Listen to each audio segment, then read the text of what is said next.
Face بک پہ اگلا سوال آیا، بھائی پوچھتے ہیں کہ کیا کوئی شخص اپنی طرف سے قربانی کرنے کے بجائے اپنی بہن کی طرف سے کرے تو اس کا کیا حکم ہے؟ یہ بھی حقیقت میں ایک غلط انداز چل رہا ہے کہ آدمی اللہ نے اس کو خود کو حیثیت دی ہے قربانی کرنے کی، اور یہاں پر حیثیت کو بھی ذرا میں تھوڑا چاہتا ہوں واضح کروں کہ حیثیت کیا ہے، کس کی حیثیت ہے، کیونکہ ہمارے ہاں بعض لوگوں نے عجیب فلسفہ وہ چھوڑ رکھا ہے کہ جس کے پاس زکوٰۃ کا نصاب ہے، جس پر زکوٰۃ فرض ہوتی ہے، اس پر قربانی فرض ہوتی ہے۔ ہم ان سے پوچھتے ہیں کس حدیث میں لکھا ہے، قرآن کی کس آیت میں ہے؟ نبی کریم علیہ السلام 10 سال مدینہ میں قربانی کرتے رہے، اور شروع کے سالوں میں آپ کے گھر میں کھانا بھی نہیں ہوتا تھا، نصاب تو بہت دور کی باتیں ہیں، اور صحابہ کرام کا بھی یہی حال ہوتا تھا۔ اس لیے قربانی کو زکوٰۃ کے نصاب کے ساتھ جوڑنا، اور یہ سوالات بلکہ مجھے کثرت سے آ رہے ہیں آج کل کہ بیوی کے پاس اتنا سونا ہے، اس کا مطلب کہ وہ صاحب نصاب ہے،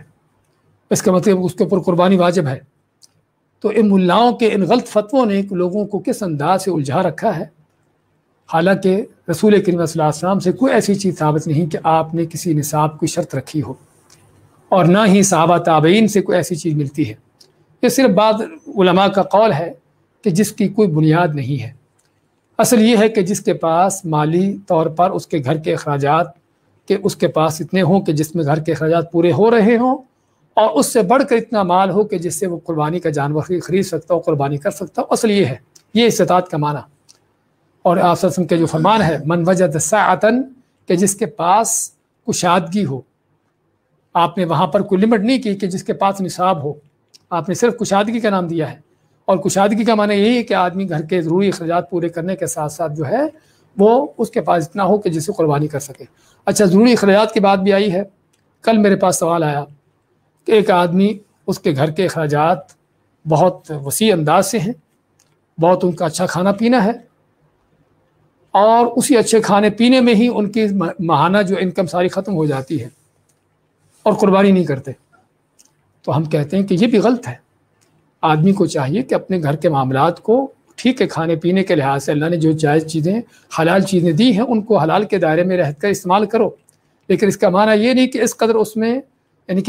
کہ آدمی کھل جائے، اس قدر وسیع انداز سے کرے کہ حتیٰ کہ قربانی جیسے اس طرح کے احکامات کو بھی نہ کر پائے۔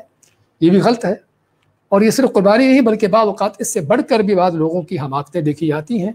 کہ اس قدر کھلے اخراجات ہوتے ہیں کہ حتیٰ کہ قرضے لینے پر مجبور ہو جاتے ہیں۔ تو خیر بات کر رہے تھے کہ سیاہ کا معنی جو حدیث کے اندر آتا ہے وہ کشادگی ہے۔ کشادگی کا معنی کہ آدمی کی جو بنیادی ضروریات ہیں اگر وہ پوری ہوتی ہیں، اور اس سے بڑھ کر اس کے پاس گنجائش ہے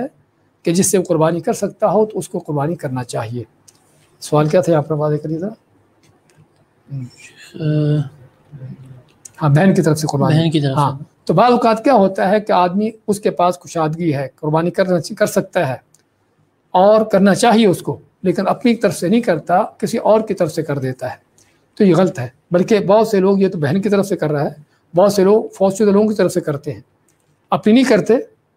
فوت شدہ لوگوں کی طرف سے کر رہے ہوتے ہیں، اور یہ سراسر یہ سنت کے بھی خلاف ہے، اور سنت کے خلاف ہونے کے ساتھ ساتھ عقل کے بھی خلاف ہے۔ قیامت کے دن انسان کو پتہ چلے گا کہ وہ ان اعمال کا خود کتنا محتاج ہے۔ آج ہمارے ہاں ایصال ثواب، اس کو ملاؤں نے اس انداز سے لوگوں پر مسلط کر رکھا ہے کہ آدمی کو اپنے لیے عمل کرنے، نیکی کرنے کی فکر نہیں ہوتی۔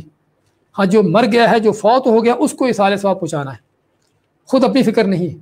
اور یہ چیزیں غلط ہیں۔ ہم اگر دیکھیں نبی کریم صلی اللہ علیہ وسلم، صحابہ کرام کی زندگی، ان کی سیرت، تو ہمیں یہ معلوم ہوتا ہے کہ وہ ان کے اعمال اپنے لیے زیادہ تر ہوتے تھے، اور فوت شدگان کے لیے دعائیں ہوتی تھیں، یہ چیز کرتے تھے۔ تو اس لیے ٹھیک ہے، اگر اللہ نے کسی کو مزید گنجائش دی کہ صدقہ خیرات، حج، عمرہ، وہ چیزیں جن کے کرنے کی اجازت دی گئی ہے ایصال ثواب کے لیے، وہ بھی کرنا چاہیے، کر سکتے ہیں، لیکن یہ کہ آدمی اپنے آپ کا اس کو اہتمام نہ ہو، اپنے عمل کی فکر نہ ہو، اور جو دنیا سے جا چکے ہیں ان کے ایصال ثواب اور ایصال ثواب کے طریقے بھی بعض اوقات غلط، تو یہ چیزیں سنت کے سراسر خلاف ہیں۔